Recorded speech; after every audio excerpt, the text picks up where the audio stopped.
Nangako si Speaker Martin Romualdez na isa sa publiko ang Bicameral Conference Committee deliberations ng 2026 budget. Ito ay matapos umugong sa social media ang kampanyang #OpenBicam para raw maiwasan ang mga gulatan sa last-minute changes sa General Appropriations Bill.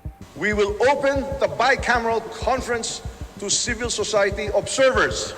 Following the President's lead, this is indeed a historic first.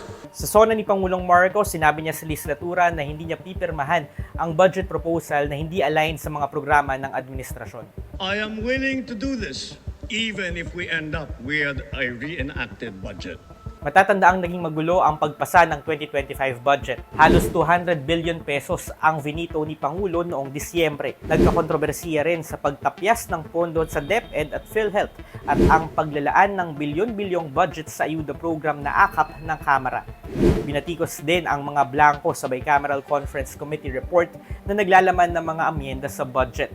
Subject ito ng petisyon sa Supreme Court. Bagamat suportado si Romualdez ng supermajority sa Kamara, mas naging maboka ang kanyang mga kritiko. Kagaya ni Navotas Representative Toby Tiangco na inakusahan ang Speaker ng pagkontrol sa AIX, AKAP, TUPAD at MAIP para sa pansariling interes. Pag sumama ka sa bagong, ano ba yun? BPSF. BPSF.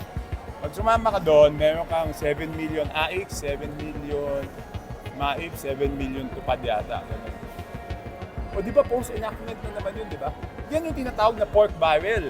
Kasi pork barrel, nare-release kung kanino mo gusto, hindi based doon sa budget. Pinabulaanan ito ng opisina ni Romualdez, referral lang daw ang pwede niyang gawin, pero implementing agencies pa rin daw ang may final approval.